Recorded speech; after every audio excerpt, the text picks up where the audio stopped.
مسلمان اب آج دنیا میں کتنی تعداد ہے ہماری؟ 20% سمجھ لیں، ٹھیک ہے نا، کوئی چھوٹی تعداد نہیں ہے۔ بنی اسرائیل کی بھی بڑی تعداد تھی، اپنے آپ کو وہ تعداد میں سمجھتے تھے ایک زمانے میں۔ وَلَوْ أَعْجَبَتْكُمْ كَثْرَتُكُمْ، کہ تمہاری، قرآن نے ایک دفعہ تبصرہ کیا ہے کہ تمہیں اپنی کثرت پہ بڑا رعب تھا، تم بڑے اپنے آپ کو بہت بڑی قوم سمجھتے تھے۔ لیکن بار بار ہمیں یاد دلایا جاتا ہے کہ ہم ابراہیم علیہ السلام کی قوم ہے، ابراہیم علیہ السلام کی۔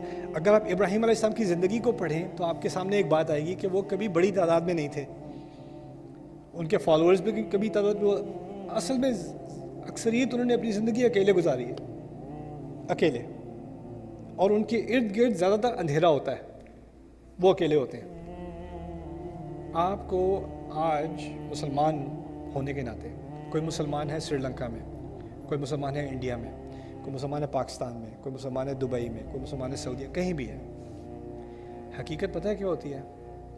حقیقت یہ ہوتی ہے کہ اسلام باہر کا رہ جاتا ہے اور آپ کے ارد گرد اسلام کا مذاق ہو رہا ہوتا ہے، قرآن کا مذاق ہو رہا ہوتا ہے۔ فیملی کے اندر، آپ کی گیدرنگز کے اندر، آپ کے آفس کے اندر رشوت کا اہتمام ہو گیا، ٹھیک ہے، کسی نماز کا کسی کو خیال نہیں ہے، غیبت عام ہے، یعنی جن چیزوں سے قرآن نے منع کیا ہے، جو ہدایت ہے، وہ آپ دیکھیں گے ہمارے کلچرز میں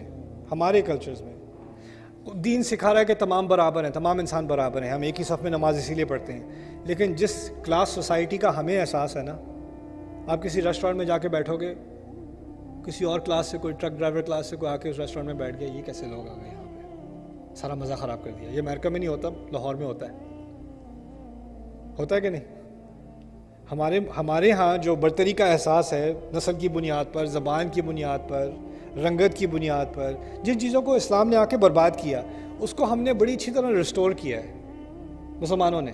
اور اگر آپ نے واپس اپنے دین کے بارے میں کانشیس ہونا ہے نا، دوبارہ اپنے آپ کو جگانا ہے، تو آپ کو لگے گا کہ آپ اکیلے ہو، یعنی آپ کے فیملی والے بھی آپ کے ساتھ نہیں ہیں، آپ اکیلے، آپ بس خواہ ہر کوئی آپ سے غصہ کر رہا ہے۔ اس وقت جب آپ ابراہیم علیہ السلام کا مطالعہ کرو گے نا، اور دیکھو گے کہ ان کے ابا ان سے کتنے خفا ہو رہے تھے، اور ساری قوم ان سے کتنی خفا ہو رہی تھی، اور وہ بس کھڑے رہے، ان کا اللہ تعالیٰ سے ان کی ایک لائلٹی ہے، ان سے وفاداری اپنے رب سے ہے ان کی، اور وہ اس وفاداری میں کھڑے ہوئے، کسی کو غصہ ہے تو آتا رہے، میں کیا کروں۔ پھر آپ کو احساس ہوگا کہ ابراہیم علیہ السلام کی ملت کیا ہوتی ہے۔ ہم سمجھتے ہیں کہ امریکہ میں یا آسٹریلیا میں، ان ملکوں میں ہم مائنورٹی ہیں، اصل میں مسلمان ہر جگہ مائنورٹی ہے، جہاں میجورٹی میں ہے وہاں بھی مائنورٹی میں ہے، وہاں بھی مائنورٹی میں ہے۔ ایک غلط فہمی ہوتی ہے لوگوں کو، وہ سمجھتے ہیں جی میں بڑا فتنہ ہے جی امریکہ میں واپس جانا چاہتا ہوں، میں ذرا مسلمان ملک میں جائیں گے، حلال کھانے کو ملے گا، اذان ہوگی، تو میرے بچوں کی مجھے بڑی فکر ہے۔ ہاں جی، آپ خوشی خوشی جائیے، میں تو آپ کو آپ جائیے، ضرور جائیے، آپ 3 مہینے بعد واپس آ جائیں گے۔ کیوں آئیں گے واپس؟ جی یہاں پہ فحشا ہے، یہاں پہ بڑی بے شرمی ہے، یہاں پر غیر اسلامی ماحول ہے۔ ہاں جی، وہاں بڑا اسلامی ماحول ہے، اذان سے اسلامی ماحول بنتا ہے، حلال چکن سے اسلامی ماحول بنتا ہے، بازار کا کیا حال ہے، بزنسز کا کیا حال ہے، حکومت کا کیا حال ہے، رشوت جو ہے، اردو نہیں آتی تو رشوت آتی ہے، کافی چل جائے گی، کرپشن کس لیول تک پہنچی ہوئی۔ تو جو اگر یہاں پر اسلام کے خلاف آپ ماحول دیکھ رہے ہو جو ظاہر ہے، جو باہر سے نظر آتا ہے، وہاں پر آپ کو اندر سے نظر آئے گا۔ تو اب پھر آپ دیکھ لو، پھر آپ کے بچے آپ سے کہیں گے وہاں پہ تو آپ کہتے تھے کہ یہ ہم مسلمان ایسے نہیں کرتے، یہاں پہ آپ کیا کہیں گے؟ رائٹ، اس بار ہمارا مذہب ایسا ہے ہی نہیں کہ آپ کہیں بھاگ کے کہیں سیف جگہ پہ پہنچ جاؤ۔ ہم ابراہیم کا مذہب ہے علیہ السلام، کہاں جاؤ گے؟ اصل میں یہ جو سوچ ہے نا کہ ہم کہیں چھپ کے کسی کونے میں بیٹھ جائیں، پھر ہم اور ہماری اولاد بچ جائے گی۔ بھائی ابراہیم علیہ السلام صحرا میں تھے، مکے میں تھے، وہاں تو کوئی خرابی کا سوال ہی، نہ کوئی بیچ ہے وہاں پہ، نہ کوئی کسینو، کچھ بھی نہیں ہے وہاں۔ انہیں فکر ہے میری اولاد کیسے بچے گی۔ کیوں؟ کیونکہ اصل میں ہمارا ایمان ماحول سے نہیں بنتا۔ جو سب سے بڑا لیسن ہے نا ایمان ماحول سے نہیں بنتا۔ ایمان اپنے اندر سے اگر ایک جو ضمیر ہے وہ جاگ جائے نا، اور اللہ تعالیٰ سے اس کی لو لگ جائے، آپ کہیں بھی ہوگے آپ روشنی بن جاؤ گے۔ آپ اندھیرے میں ہوگے تو اندھیرے سے آپ کو ڈر نہیں لگے گا، اندھیرے کو آپ سے ڈر لگے گا۔ اصل بات یہ ہے، اصل چیز یہ ہے۔ لیکن ہم کیونکہ وہ چیز بھول گئے ہیں نا، تو ہم سمجھتے ہیں کہ ہم اپنے آپ کو ذرا چھپا کے کسی کونے میں گھس جائیں تو پھر ہم اور ہمارے بچے صحیح رہیں گے۔ میں یہ ٹریجڈی 1000 دفعہ دیکھ چکا ہوں۔ لوگ سمجھتے ہیں کہ ہم، اور میں دعا کرتا ہوں اس کمیونٹی کے لیے اور ایسی کمیونٹیز کے لیے، لوگ موو ہوتے ہیں، مسجد پاس میں ہے، اسلامی ماحول ہے، مسلمان ہیں، بچوں کو اذان سننے، یہ بہت اچھی چیزیں ہیں، یہ بہت اچھی چیزیں ہیں۔ لیکن جب وہی بچے آ کر کہتے ہیں نا کہ سر آپ سے ذرا میں امام صاحب ذرا میں کونے میں آپ سے بات کروں، میری بچی کہہ رہی ہے کہ وہ مسلمان نہیں، میں کیا کروں؟ ہم تو یہاں پر پیسے خرچ کر کے ایکسٹرا لگا کے ہم یہاں پر آئے تھے تاکہ ہمارے بچوں کا اسلام بچ جائے، اور میری بچی کہہ رہی ہے کہ مجھے حجاب نہیں پہننا، مجھے نماز نہیں پڑھنی، کیا آپ کو یہ ذرا پھونک شوک مار دیں، مسئلہ حل کر دیں۔ یہ پتہ کیوں ہوتا ہے؟ کیونکہ ہم سمجھتے ہیں کہ ماحول سے اسلام آ جاتا ہے۔ ابراہیم علیہ السلام جہاں بھی گئے ہیں نا، ماحول ان کے خلاف تھا، شروع سے گھر کے اندر تک ماحول ان کے خلاف تھا۔ اصل ایمان اندر سے پیدا ہوتا ہے، باہر سے اندر نہیں آتا، اندر سے باہر جاتا ہے۔ ہمیں ایک ذہنیت تیار کرنی ہے، ہمیں ایک مینٹیلٹی تیار کرنی ہے، اپنے آپ کو، اپنے بچوں کو تیار کرنا ہے کہ سامنے تمہارے اندھیرا ہی اندھیرا ہونا ہے، میں نے نہیں ہونا یہاں پہ۔ یعقوب علیہ السلام کیا کہہ رہے تھے؟ ابراہیم علیہ السلام یہی کہہ رہے تھے، میرے بعد کیا کرو گے؟ میں تو جا رہا ہوں، پھر کیا، کون بچائے گا تمہیں؟ کس کی عبادت کرو گے؟ کیا عبادت کرو گے میرے بعد؟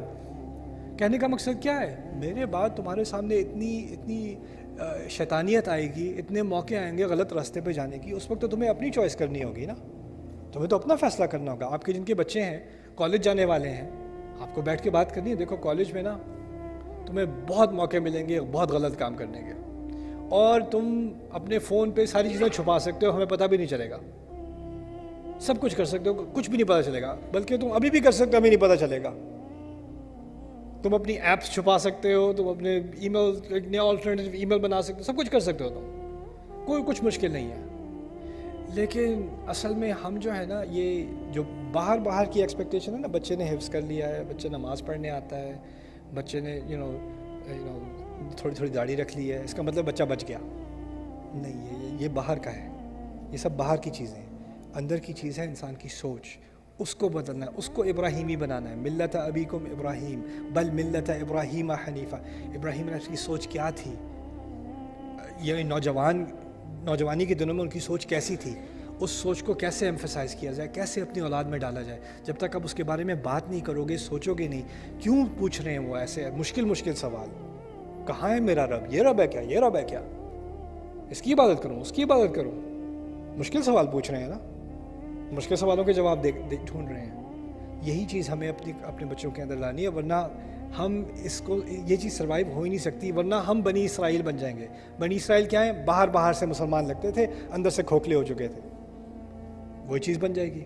اللہ تعالیٰ نے ہم جیسی کمیونٹیز کو یہاں پر اتنے ریسورسز دیے ہیں، اتنے موقع دیے ہیں، جس طرح کی آپ تعلیم اپنی اولاد کی یہاں کر سکتے ہو نا، خود، یعنی باہر سے نہیں، میں آ کے نہیں، آپ خود اپنے گھر کے اندر، جب تک وہ نہیں ہوگا نا، کوئی تبدیلی نہیں آنے والی، کوئی اسپیکر آ کے تبدیلی نہیں لانے والا اپنے بچوں میں، وہ آپ ہی لا سکتے ہو۔ جب آپ خود قرآن کے طالب علم بن جاؤ گے تو آپ کے بچے بھی ساتھ بن جائیں گے۔ جب آپ خود قرآن کے بارے میں سوچنا شروع کرو گے، اس کے بارے میں بات کرنا شروع کرو گے، بچے بھی شروع کر دیں گے۔ آپ کو گاڑیوں میں دلچسپی ہوتی ہے، آپ کے بیٹے کو گاڑی میں دلچسپی ہو جاتی ہے۔ آپ کو فیشن میں دلچسپی ہوتی ہے، آپ کی بچی کو فیشن میں دلچسپی ہوتی ہے کہ نہیں؟ جب آپ کو خود قرآن کے تدبر میں، سوچنے میں، ان چیزوں کو ڈسکس کرنے میں دلچسپی ہوگی، آپ کے بچوں کا ذہن کھلے گا، ان کے ذہن میں سوال آئیں گے، ان سوالوں کو بھی آپ نے ڈیل کرنا ہے، ٹیکل کرنا ہے۔ اللہ تعالیٰ ہمیں اپنی اولاد کو ملت ابراہیم پر پرورش کرنے کی، تربیت دینے کی توفیق دے۔ اللہ تعالیٰ ہمیں ان مشکلوں سے گزارنے کی اور ہمیں بنی اسرائیل کی طرح نہ بننے کی توفیق دے۔ اللہ تعالیٰ ہمیں ان تمام فتنوں سے نکالے اور ہمارے گھرانوں کو تمام فتنوں سے پاک رکھے اور اپنی حفاظت میں رکھے۔ بارک اللہ لی ولکم فی القرآن الحکیم ونفعنی وإیاکم بالآیات والذکر الحکیم۔ السلام علیکم ورحمۃ اللہ تعالیٰ وبرکاتہ۔